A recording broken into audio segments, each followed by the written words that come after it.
ಮಾಲೂರು ವಿಧಾನಸಭಾ ಕ್ಷೇತ್ರದಿಂದ ಬಹಳ ದೊಡ್ಡ ಪ್ರಮಾಣದ ಉಡಿ ವಿಜಯ್ ಕುಮಾರ್ ಅವರ ಅಪಾರ ಬೆಂಬಲಿಗರ ಒಂದು ಬಳಗ ಇವತ್ತು ಏನು ಸೇರ್ಪಡೆ ಆಗಿದೆ. ಈ ಸೇರ್ಪಡೆಯ ಉದ್ಘಾಟನಾ ಸಮಾರಂಭವನ್ನು ಉದ್ಘಾಟನೆ ಮಾಡಿರ್ತಕ್ಕಂಥ ನಿಮ್ಮೆಲ್ಲರ ನೆಚ್ಚಿನ ಜನಪ್ರಿಯ ನಾಯಕರು, ಕೇಂದ್ರ ಸಚಿವರು ಕುಮಾರಣ್ಣವರೇ ಮತ್ತು ವೇದಿಕೆ ಮೇಲೆ ಇರತಕ್ಕಂಥ ಭವಿಷ್ಯದ ನಾಯಕರು, ನಿಮ್ಮೆಲ್ಲರ ನೆಚ್ಚಿನ ಜನಪ್ರಿಯ ಯುವ ಘಟಕದ ರಾಜ್ಯಾಧ್ಯಕ್ಷರಾದಂಥ ನಿಖಿಲ್ ಕುಮಾರಣ್ಣವರೇ ಮತ್ತು ನಮ್ಮ ಕೋಲಾರ ಲೋಕಸಭಾ ಕ್ಷೇತ್ರದ ಸಂಸದರಾದಂಥ ಮಲ್ಲೇಶ್ ಬಾಬು ಅವರೇ ಮತ್ತು ವೇದಿಕೆ ಮೇಲೆ ಇರತಕ್ಕಂಥ ಎಲ್ಲ ಜನಪ್ರತಿನಿಧಿಗಳೇ ಮತ್ತು ವಿಜಯ್ ಕುಮಾರ್ ಅವರ ಅಪಾರ ಬೆಂಬಲಿಗರು ಆದಂಥ ಎಲ್ಲ ಕಿರಿಯ ಮುಖಂಡರುಗಳೇ ಮತ್ತು ಎಲ್ಲ ಮಾಧ್ಯಮ ಸ್ನೇಹಿತರೆ, ಪ್ರಭಾಕರನ್ ಅವರು ಬಹಳ ಸುದೀರ್ಘವಾಗಿ ಎಲ್ಲ ವಿಚಾರಗಳನ್ನು ತಿಳಿಸಿದ್ದಾರೆ. ನಾನು ಬಹಳಷ್ಟು ಜನರಿಗೆ ಗೊತ್ತಿಲ್ಲ ಅನ್ಸುತ್ತೆ, 2006-07ರಲ್ಲಿ ಉಡಿ ವಿಜಯ್ ಕುಮಾರ್ ಅವರು ಜೆಡಿಎಸ್ ಪಕ್ಷದಲ್ಲಿದ್ದಂಥವರು. ಆದರೂ ಕೂಡ ಮಹದೇವಪುರ ವಿಧಾನಸಭಾ ಕ್ಷೇತ್ರದಲ್ಲಿ ಅವರ ಶ್ರೀಮತಿಯವರು ಮಹಾನಗರ ಪಾಲಿಕೆ ಸದಸ್ಯರಾಗಿ 5 ವರ್ಷಗಳ ಕಾಲ ಬಹಳ ಒಳ್ಳೆ ಸೇವೆಯನ್ನ ಮಾಡಿರ್ತಕ್ಕಂಥವ್ರು. ಅದಾದ ನಂತರ ಅವರು ಮಾಲೂರು ವಿಧಾನಸಭಾ ಕ್ಷೇತ್ರಕ್ಕೆ ಅಲ್ಲಿ ಪಾದಾರ್ಪಣೆ ಮಾಡಿ ಅಲ್ಲಿ ಎಲ್ಲ ಹಳ್ಳಿಗಳಲ್ಲಿ ಎಲ್ಲರನ್ನೂ ಕೂಡ ಪರಿಚಯ ಮಾಡಿಕೊಂಡು 2 ರಾಷ್ಟ್ರೀಯ ಪಕ್ಷಗಳ ಮಧ್ಯ ಮತ್ತು ಒಂದು ಪ್ರಾದೇಶಿಕ ಪಕ್ಷ, ಇದರ 3 ಪಕ್ಷಗಳ ಮಧ್ಯ 50,000 ಮತಗಳನ್ನ ತಗೊಳ್ತಾರೆ ಅಂತ ಹೇಳಿದ್ರೆ ಅಷ್ಟು ಸಾಧಾರಣ ವ್ಯಕ್ತಿ ಉಡಿ ವಿಜಯ್ ಕುಮಾರ್ ಅಲ್ಲ ಅನ್ನುವಂಥದ್ದನ್ನ ನಾವೆಲ್ಲರೂ ಕೂಡ ಮನಗಾಣಬೇಕಾಗ್ತದೆ. ಹಾಗಾಗಿ ವಿಜಯ್ ಕುಮಾರ್ ಅವರು ವಿಜಯ್ ಕುಮಾರ್ ಅವರ ಸ್ನೇಹ ಸುಮಾರು 30 ವರ್ಷಗಳ ಸ್ನೇಹ. ನಾವು 30 ವರ್ಷಗಳಿಂದ ಕೂಡ ಜೊತೆಯಲ್ಲಿ ಇದ್ವಿ. ಆದರೆ ಕಾರಣಾಂತರಗಳಿಂದ ಅವರು ಮಾಲೂರಿಗೆ ಹೋದ್ರು, ನಾನು ಚಿಂತಾಮಣಿಗೆ ಹೋದೆ. ಆದರೆ ಸಂಘಟನೆಯಲ್ಲಿ ಬಹಳ ಮಹಾಚತುರರು. ಯಾಕಂದ್ರೆ ಉಡಿ ವಿಜಯ್ ಕುಮಾರ್ ಅವರ ಆ ಒಂದು ಸಂಘಟನೆ ನಿಜವಾಗ್ಲೂ ಕೂಡ, ಯಾಕಂದ್ರೆ 2 ರಾಷ್ಟ್ರೀಯ ಪಕ್ಷಗಳು, ಒಂದು ಪ್ರಾದೇಶಿಕ ಪಕ್ಷ, ಇದರ 3 ಪಕ್ಷಗಳ ಮಧ್ಯೆ 50,000 ಓಟ್ ತಗೊಳ್ಳುವಂತದ್ದು ಅಷ್ಟು ಸುಲಭ ಇರಲಿಲ್ಲ. ಆದ್ರೆ ವಿಜಯ್ ಕುಮಾರ್ ಅವರು ಅಷ್ಟು ಮತಗಳನ್ನ ಯಾಕಂದ್ರೆ ಬಹಳ ಸಮೀಪಕ್ಕೆ ಬಂದು 1,000 ಮತಗಳ ಅಂತರದಿಂದ ಸೋತಿರಬಹುದು. ಆ ಸೋಲಿನ ಮೆಟ್ಟಲೆ ಮುಂದಿನ ದಿನಗಳಲ್ಲಿ ಗೆಲುವಾಗುತ್ತೆ ಅನ್ನುವಂಥದ್ದು ನಮ್ಗೆಲ್ಲರಿಗೂ ಕೂಡ ನಂಬಿಕೆ ಅನ್ನುವಂಥದ್ದು. ಇವತ್ತು ನಮ್ಮ ನೆಚ್ಚಿನ ನಾಯಕರಾದಂಥ, ಯಾಕಂದ್ರೆ ನಮ್ಮ ರಾಷ್ಟ್ರೀಯ ಅಧ್ಯಕ್ಷರಾದಂಥ ಸನ್ಮಾನ್ಯ ಅಪ್ಪಾಜಿ ಅವರ ಹತ್ರ ಕಳೆದ 2 ದಿನಗಳ ಹಿಂದೆ ಅವರ ಆಶೀರ್ವಾದವನ್ನ ಪಡೆದು ಇವತ್ತು ಕುಮಾರಣ್ಣವರ ನೇತೃತ್ವದಲ್ಲಿ ಇವತ್ತು ಏನು ಪಕ್ಷಕ್ಕೆ ಸೇರ್ಪಡೆ ಆಗಿದ್ದಾರೆ. ನಾನು ನಿಮಗೆಲ್ಲರಿಗೂ ಕೂಡ ಒಂದು ಮಾತನ್ನ ತಿಳಿಸಲಿಕ್ಕೆ ಬಯಸ್ತೇನೆ, ಮುಂದಿನ ದಿನಗಳಲ್ಲಿ ರಾಜಕೀಯವಾಗಿ ಬಹಳ ದೊಡ್ಡ ಪ್ರಮಾಣಕ್ಕೆ ವಿಜಯ್ ಕುಮಾರ್ ಬೆಳೆಯುತ್ತಾರೆ, ಕೈ ಬಿಡೋದಿಲ್ಲ ಅನ್ನುವಂತ ಮಾತನ್ನ ನಿಮಗೆಲ್ಲರಿಗೂ ಕೂಡ ತಿಳಿಸಲಿಕ್ಕೆ ನಾನು ಬಯಸ್ತೇನೆ.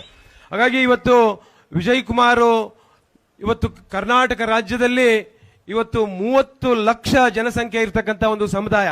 ನನಗೆ ಬಹಳ ದಿನಗಳಿಂದ ನಾನು, ರಾಮೇಗೌಡರು, ರಶ್ಮಿ ಅಕ್ಕ ಅವರು ಎಲ್ಲರೂ ಕೂಡ ಮಾತನಾಡ್ತಾ ಇದ್ವಿ, ಇಂಥ ದೊಡ್ಡ ಸಮುದಾಯ ಇರತಕ್ಕಂತ ಒಂದು ಆ ವ್ಯಕ್ತಿಯನ್ನ ನಮ್ಮ ಪಕ್ಷಕ್ಕೆ ತಗೊಳ್ಬೇಕು ಅಂತ ನಾವು ಅನೇಕ ಸಂದರ್ಭಗಳಲ್ಲಿ ಮಾತನಾಡಿ, ಅನೇಕ ಸಭೆಗಳನ್ನ ಮಾಡಿ ಕಳೆದ 20 ದಿನಗಳ ಹಿಂದೆ ದೆಹಲಿಗೆ ಹೋಗಿ ಕುಮಾರಣ್ಣವರನ್ನ ಭೇಟಿಯಾಗಿ ಅಲ್ಲಿ ಅದಕ್ಕಿಂತ ಮೊದಲು ಕೂಡ ಬಹಳಷ್ಟು ಭೇಟಿಯಾಗಿ ಬಹಳಷ್ಟು ಮಾತುಕತೆಗಳನ್ನ ಮಾಡಿ ಇವತ್ತು ಪಕ್ಷಕ್ಕೆ ಸೇರ್ಪಡೆ ಆಗಿದ್ದಾರೆ.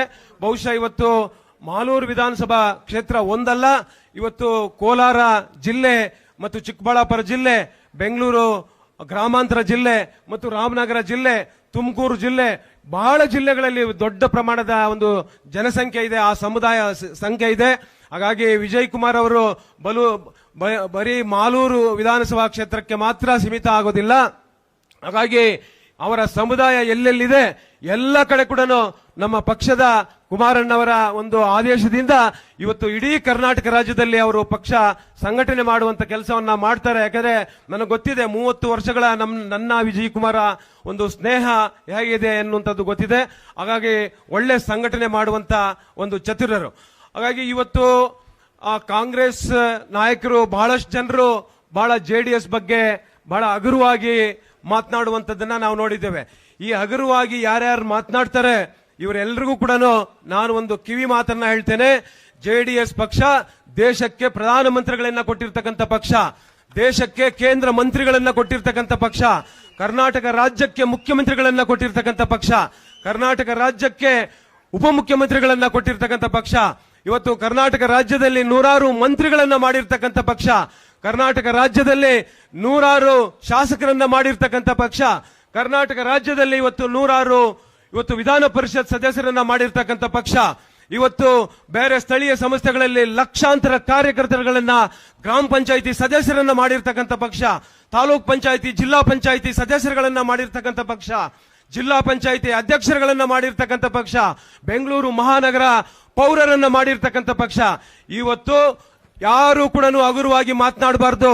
ಯಾರ್ಯಾರು ನೀವು ಕಾಂಗ್ರೆಸ್ ಪಕ್ಷದಿಂದ ನೀವು ಜೆಡಿಎಸ್ ಪಕ್ಷದಿಂದ ಬಿಟ್ಟು ಬೇರೆ ಪಕ್ಷಗಳಿಗೆ ಹೋದಂತ ಸಂದರ್ಭದಲ್ಲಿ ಬೇರೆ ಪಕ್ಷದ ನಾಯಕರು ನಿಮ್ಮ ಹಿನ್ನೆಲೆ ಏನು, ನೀವೆಲ್ಲಿಂದ ಬಂದ್ರಿ ಅಂತ ಹೇಳಿದ್ರೆ, ಸರ್ ನಾನು ಜೆಡಿಎಸ್ ಸ್ಕೂಲಿಂದ ಬಂದಿದ್ದೀನಿ ಸರ್, ಜೆಡಿಎಸ್ ಸ್ಕೂಲಿಂದ ನಾನು ಪಾಠ ಕಲ್ತು ಬಂದಿರೋ ಸರ್ ಅಂತ ನೀವು ಹೇಳಲೇಬೇಕು. ನೀವು ಹೇಳಿದ್ರೇನೆ ನಿಮ್ಗೆ ಅಲ್ಲಿ ಸ್ಥಾನಮಾನ, ಇಲ್ಲ ಅಂದ್ರೆ ನಿಮ್ಗಿಲ್ಲ.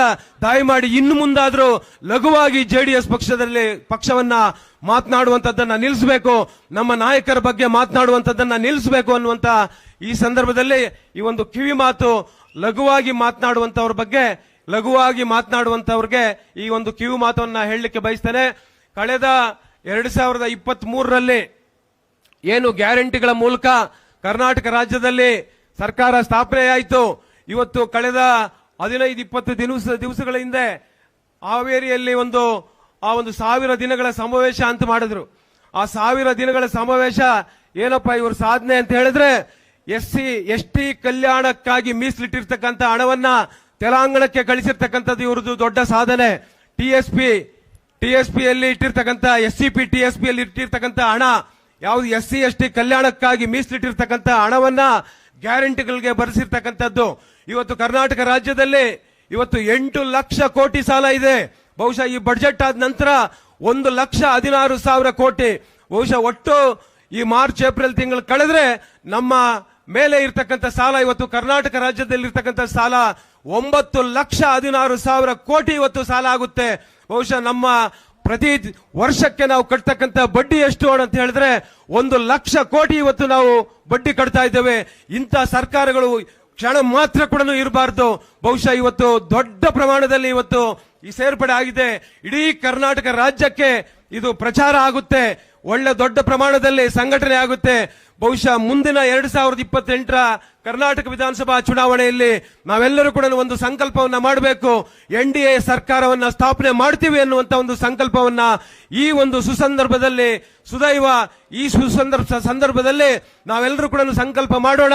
ಕರ್ನಾಟಕ ರಾಜ್ಯದಲ್ಲಿ NDA ಸರ್ಕಾರವನ್ನ ಸ್ಥಾಪನೆ ಮಾಡೋಣ ಮತ್ತು ಕುಮಾರಣ್ಣವರು NDA ಸರ್ಕಾರದಲ್ಲಿ ಕರ್ನಾಟಕ ರಾಜ್ಯದ ಮುಖ್ಯಮಂತ್ರಿಗಳು ಅನ್ನುವಂತ ಒಂದು ಘೋಷಣೆಯನ್ನ ಕೂಡ ಈ ಸಂದರ್ಭದಲ್ಲಿ ನಾವೆಲ್ಲರೂ ಕೂಡ ಮಾಡಬೇಕು ಅನ್ನುವಂತ ವಿನಂತಿಯನ್ನ ಮಾಡ್ತಾ, ಇನ್ನು ಅನೇಕರು ಬಹಳ ಟೈಮ್ ಆಗಿದೆ, ಇನ್ನು ನಮ್ಮ ನಾಯಕರೆಲ್ಲರೂ ಕೂಡ ಮಾತನಾಡಬೇಕು. ಹಾಗಾಗಿ ಇವತ್ತಿನ ಸಂದರ್ಭದಲ್ಲಿ ಇಷ್ಟಕ್ಕೆ ನಿಲ್ಲಿಸಿ ಮುಂದಿನ ದಿನಗಳಲ್ಲಿ ವಿಜಯ್ ಕುಮಾರ್ ಜೊತೆಯಲ್ಲಿ ಯಾವ್ಯಾವ ರೀತಿ ಸಂಘಟನೆ ಮಾಡಬೇಕು, ಏನೇನು ಮಾಡಬೇಕು, ಎಲ್ಲ ರೀತಿಯಲ್ಲಿ ಕೂಡ ಚರ್ಚೆಗಳನ್ನ ಮಾಡ್ತೇವೆ.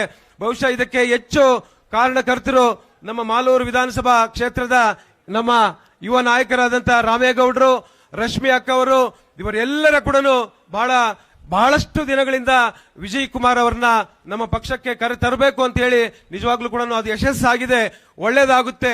ನೀವ್ಯಾರು ಕೂಡ ಚಿಂತೆ ಮಾಡಬೇಡಿ. ಮತ್ತೊಮ್ಮೆ ನಿಮ್ಗೆ ಹೇಳ್ತೇನೆ, ರಾಜಕೀಯವಾಗಿ ಶಕ್ತಿಯನ್ನ ತುಂಬುತ್ತೇವೆ. ಮುಂದಿನ ದಿನಗಳಲ್ಲಿ ಮಾಲೂರು ವಿಧಾನಸಭಾ ಕ್ಷೇತ್ರಕ್ಕೆ ಒಳ್ಳೆ ಗಳಿಗೆ ಕೂಡಿ ಬರುತ್ತೆ ಅನ್ನುವಂತ ಮಾತನ್ನ ಮತ್ತೊಮ್ಮೆ ತಿಳಿಸ್ತಾ ನನ್ನ ಮಾತಿಗೆ ವಿರಾಮ ಕೊಡ್ತೇನೆ. ಜೈ ಹಿಂದ್, ಜೈ ಕರ್ನಾಟಕ. ಧನ್ಯವಾದ.